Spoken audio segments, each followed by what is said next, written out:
Hello बच्चों, आज की इस वीडियो में आप लोग करवाने वाला एनडीए का कंप्लीट स्टैटिक्स अच्छे से, उसके सारे कॉन्सेप्ट, सारे फॉर्मूला। तो चलिए देखिए, आज का सबसे पहला टॉपिक हमारा अरिथमेटिक मीन। मीन हम कैसे निकालते हैं बच्चों? जैसे हमें ऑब्जर्वेशन दे रखा होता है और उसका मीन निकालना होता है, तो इसका सिंपल सा फॉर्मूला है सम ऑफ ऑब्जर्वेशन अपॉन में टोटल नंबर ऑफ ऑब्जर्वेशन। और अगर फ्रीक्वेंसी में दे रखा हो तो मीन निकालने का फॉर्मूला होता है सिग्मा एक्सआई एफ आई, यानी इन दोनों को प्रोडक्ट करके फिर सम कर लेना है, अपॉन में सिग्मा एफ आई यानी फ्रीक्वेंसी का सम, यानी sigma XI F I upon में टोटल नंबर ऑफ फ्रीक्वेंसी। यानी इसको प्रोडक्ट करके सम कर लो और नीचे फ्रीक्वेंसी का सम कर दो, तो जो उसको डिवाइड करेंगे तो क्या मिल जाएगा? आपको मीन मिल जाएगा। बच्चों नेक्स्ट टॉपिक है ज्योमेट्रिक मीन।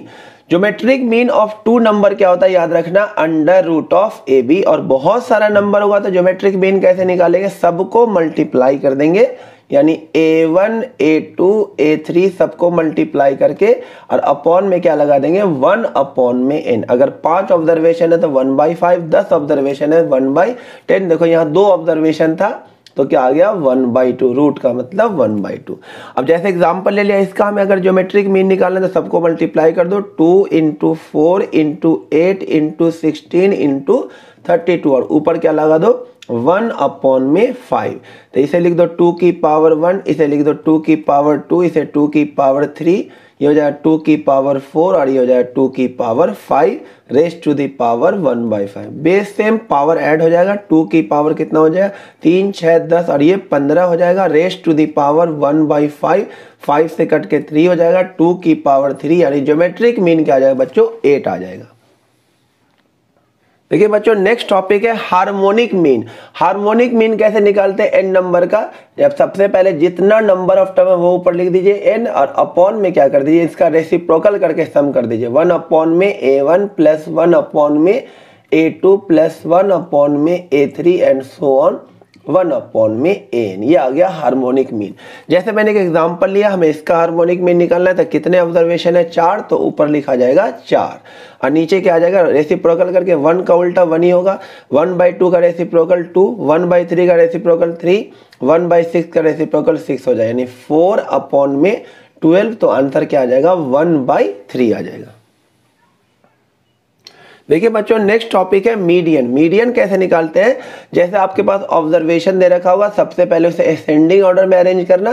जैसे 1 हो जाएगा, 2 आ जाएगा, 5 आ जाएगा, 6 आ जाएगा और 8 आ जाएगा, और जो बीच वाला टर्म होगा वही क्या होगा? मीडियन। तो इस केस में मीडियन क्या हो जाएगा? 5। उसी तरह से इसमें पहले असेंडिंग ऑर्डर में इसे अरेंज करना होगा, 1 2 5 6 8 9। अब क्या हो जाएगा? इसमें इसका जो मिडिल टर्म हो जाएगा, जो ये दो टर्म आ रहा है, तो इस केस में मीडियन क्या आ जाएगा? 5 + 6/2 यानी 11/2, यानी कि 5.5 इसका क्या होगा? Median.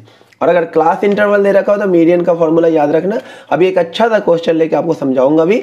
L + n/2 minus cumulative frequency upon में फ्रीक्वेंसी इंटू h। अभी ये क्लियर हो जाएगा। एक बेहतरीन सा क्वेश्चन लेते हैं जो एग्जाम में आने लायक हो। बच्चों अब नेक्स्ट टॉपिक है change of origin and change off score. Each observation में कुछ ऐड या सब्ट्रैक्ट करना, कुछ ऐड करना या कुछ सब्ट्रैक्ट करना, ये कहलाता है चेंज ऑफ ओरिजिन। और चेंज ऑफ स्केल का मतलब होता है ईच ऑब्जर्वेशन में कुछ मल्टीप्लाई करना या कुछ क्या करना? डिवाइड करना। इसे हम क्या बोलते हैं? Change of scale. तो इसका मीन, मीडियन और मोड पे फर्क क्या पड़ता है? अगर आपने ईच ऑब्जर्वेशन में क्या करा है? कुछ ऐड कर दिया, यानी कि k + xi कर दिया है, तो मीन भी क्या हो जाएगा? वही नंबर से क्या हो जाएगा? ऐड। अगर आपने ईच ऑब्जर्वेशन में कुछ क्या कर दिया? माइनस कर दिया है, तो मीन भी उसी नंबर से क्या हो जाएगा? माइनस। उसी तरह से आपने ईच ऑब्जर्वेशन में कुछ मल्टीप्लाई कर दिया है, तो मीन भी क्या हो जाएगा? उसी नंबर से मल्टीप्लाई। और आपने ईच ऑब्जर्वेशन को किसी नंबर से डिवाइड कर दिया है, तो मीन भी क्या होगा? उसी नंबर से डिवाइड होगा। और सेम काम ये किसके लिए भी होगा? मीडियन के लिए भी और मोड के लिए भी। कुछ ऐड करेंगे, सब्ट्रैक्ट करेंगे, मल्टीप्लाई करेंगे, डिवाइड करेंगे, तो वही काम किसके साथ? मीडियन और मोड के साथ भी हो जाएगा। ऐड करेंगे तो मीडियन भी ऐड हो जाएगा, सब्ट्रैक्ट करेंगे तो मीडियन भी सब्ट्रैक्ट हो जाएगा, मल्टीप्लाई करेंगे तो मीडियन भी मल्टीप्लाई, और डिवाइड कोई नंबर से करेंगे तो मीडियन और मोड भी क्या होगा? उसी नंबर से डिवाइड हो जाएगा। देखो बच्चों, अब नेक्स्ट टॉपिक है कंबाइंड मीन। अगर हमारे पास दो ऑब्जर्वेशन दे रखा हो और उसका पहले वाले का मीन x बार और दूसरे वाले का मीन क्या है y बार, और हमें कंबाइंड मीन निकालना होता है। कंबाइंड मीन का फॉर्मूला क्या होता है, पहले वाले का मीन इनटू में जितना ऑब्जर्वेशन है, n ऑब्जर्वेशन है, अब प्लस में दूसरे वाले का मीन और इनटू में उसका ऑब्जर्वेशन क्या है, इसको m मान लेते हैं, ये हो जाएगा m, और अपॉन में total number of observation m plus में n, ये हो जाएगा कंबाइंड मीन का फॉर्मूला। देखिए बच्चों, नेक्स्ट टॉपिक है मीन डेविएशन अबाउट मीन। इसका फॉर्मूला याद रखना, सिग्मा xi माइनस x बार का मोड अपॉन में टोटल नंबर ऑफ ऑब्जर्वेशन, और अगर फ्रीक्वेंसी होगा तो सिग्मा fi इंटू में xi minus x bar upon में टोटल नंबर ऑफ फ्रीक्वेंसी, और मीन डेविएशन और मीडियन क्या हो जाएगा, सिग्मा xi माइनस मीडियन और अपॉन में नंबर ऑफ ऑब्जर्वेशन, और फ्रीक्वेंसी होगा तो सिग्मा fi इंटू में xi माइनस m अपॉन में टोटल नंबर ऑफ फ्रीक्वेंसी। ये फॉर्मूला याद रखना। इस पर अच्छा सा क्वेश्चन लेते हैं इसको समझने के लिए। अब देखिए बच्चों, तीन और इम्पॉर्टेंट टॉपिक है। सबसे पहला इसमें वेरिएंस। वेरिएंस का आपको फॉर्मूला याद रखना है, सिग्मा xi माइनस x बार का स्क्वायर अपॉन में n, और अगर फ्रीक्वेंसी होगा तो सिग्मा fi इंटू में xi माइनस x बार का स्क्वायर अपॉन में कैपिटल N। लेकिन ज़्यादातर फॉर्मूला आप ये वाला यूज़ करना, ये ट्रिक फॉर्मूला, शॉर्ट फॉर्मूला याद रखना, सिग्मा xi का स्क्वायर अपॉन में total number of observation minus आपको x बार का स्क्वायर। ये फॉर्मूला आपको वेरिएंस में ज़्यादातर यूज़ करना है। और स्टैंडर्ड डेविएशन कुछ नहीं होता, जब भी हमें स्टैंडर्ड डेविएशन निकालना होगा हम सबसे पहले क्या निकालेंगे, वेरिएंस, और जो भी वेरिएंस आएगा उसका अंडर रूट ले लेंगे तो हमें क्या मिल जाएगा, स्टैंडर्ड डेविएशन। और कोफिशिएंट ऑफ वेरिएशन क्या होता है, स्टैंडर्ड डेविएशन अपॉन में मीन इंटू में 100। देखिए बच्चों, नेक्स्ट है मैजिक नोट। एक मैजिक नोट है, देखिए, चेंज ऑफ ओरिजिन यानी कुछ ऐड और सब्ट्रैक्ट करना, चेंज ऑफ स्केल कुछ मल्टीप्लाई डिवाइड करना, इसका वेरिएंस, स्टैंडर्ड डेविएशन और कोफिशिएंट ऑफ वेरिएशन पे क्या फर्क पड़ेगा। देखिए, जब हम कुछ ऐड या सब्ट्रैक्ट करेंगे, कुछ ऐड करेंगे या कुछ सब्ट्रैक्ट करेंगे, तो इसका वेरिएंस पे और स्टैंडर्ड डेविएशन पे कोई फर्क नहीं पड़ेगा, ये सेम रहेगा, रिमेन सेम, जो पहले है वही रहेगा। यानी कि चेंज ऑफ ओरिजिन से वेरिएंस और स्टैंडर्ड डेविएशन पे कोई फर्क नहीं पड़ता है, ये आपको एकदम याद रखना है। लेकिन चेंज ऑफ स्केल जब होगा, यानी अगर इनटू में कुछ किया गया है, कुछ मल्टीप्लाई करेंगे, तो क्या होगा, वेरिएंस जो है उसका स्क्वायर टाइम हो जाएगा। यानी अगर हमने k से मल्टीप्लाई किया तो वेरिएंस क्या हो जाएगा, k स्क्वायर टाइम्स हो जाएगा। यानी अगर हमने ईच ऑब्जर्वेशन को 2 का मल्टीप्लाई कर दिया तो वेरिएंस क्या हो जाएगा, 4 का मल्टीप्लाई हो जाएगा। उसी तरह हमने किसी भी ईच ऑब्जर्वेशन को अगर हमने k से डिवाइड कर दिया है तो जो हमारा न्यू वेरिएंस हो जाएगा वो क्या हो जाएगा, 1 अपॉन k स्क्वायर टाइम हो जाएगा इनिशियल वाले वेरिएंस से। और अगर बात करें स्टैंडर्ड डेविएशन का, तो अगर हमने k का मल्टीप्लाई किया, ईच ऑब्जर्वेशन में हमने क्या कर दिया है, k का मल्टीप्लाई कर दिया है, तो जो स्टैंडर्ड डेविएशन होगा वो क्या हो जाएगा, k टाइम्स हो जाएगा। और अगर 1 अपॉन k से हमने मल्टीप्लाई किया है तो स्टैंडर्ड डेविएशन भी k से क्या हो जाएगा, डिवाइड हो जाएगा, यानी कि k से क्या हो जाएगा, डिवाइड हो जाएगी। देखिए बच्चों, नेक्स्ट टॉपिक है कोवेरिएंस। कोवेरिएंस का फॉर्मूला याद रखने के लिए आप वेरिएंस का फॉर्मूला याद रखो। वेरिएंस का फॉर्मूला क्या होता है, सिग्मा xi माइनस x बार का स्क्वायर। तो इसे लिख सकते हो आप सिग्मा xi माइनस x बार, xi माइनस x बार लिख सकते हैं। अब यहाँ है covariance of x comma y, तो यहाँ पे क्या लिखो आप, sigma xi minus x bar into में yi minus y bar upon में टोटल नंबर ऑफ ऑब्जर्वेशन। ये कोवेरिएंस का फॉर्मूला है। देखिए बच्चों, नेक्स्ट 3 इंपॉर्टेंट टॉपिक हमारे पास है। याद रखना, स्टैटिक्स से 9-10 क्वेश्चन आते हैं तो कॉन्सेप्ट भी अच्छे खासे होंगे, तो आपको अच्छे से समझना, सारे कॉन्सेप्ट को एक पेज पे लिख करके इसको पढ़ते रहना है। नेक्स्ट टॉपिक है कोरिलेशन कोफिशिएंट।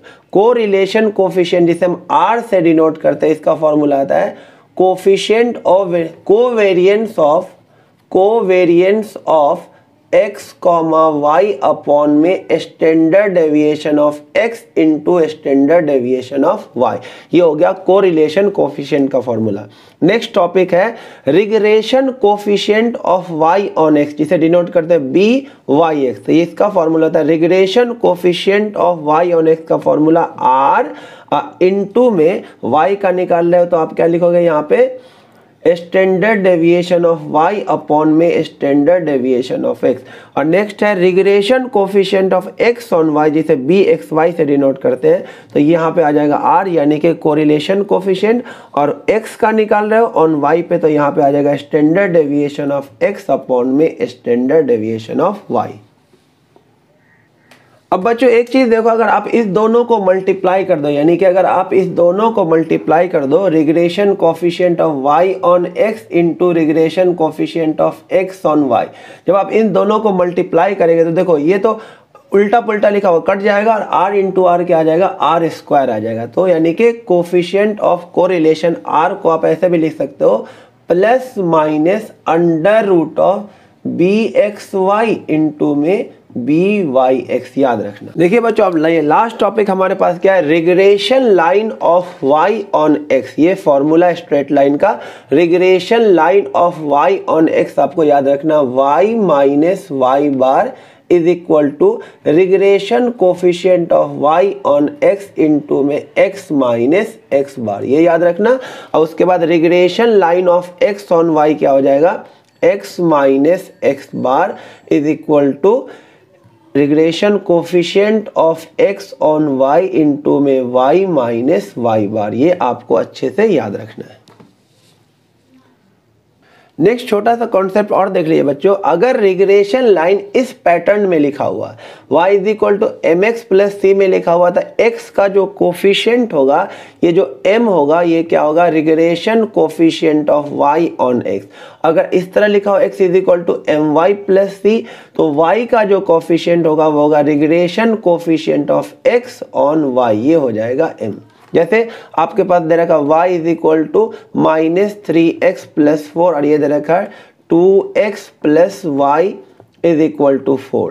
तो इसमें जो regression coefficient of y on x क्या हो जाएगा, वो -3 होगा। इसको स्टैंडर्ड फॉर्म में कर लीजिए, 3x is equal to minus का y और प्लस का 4 और अपॉन में 3 इसके भी भेज दीजिए और अपॉन में 3 इसके भी भेज दीजिए।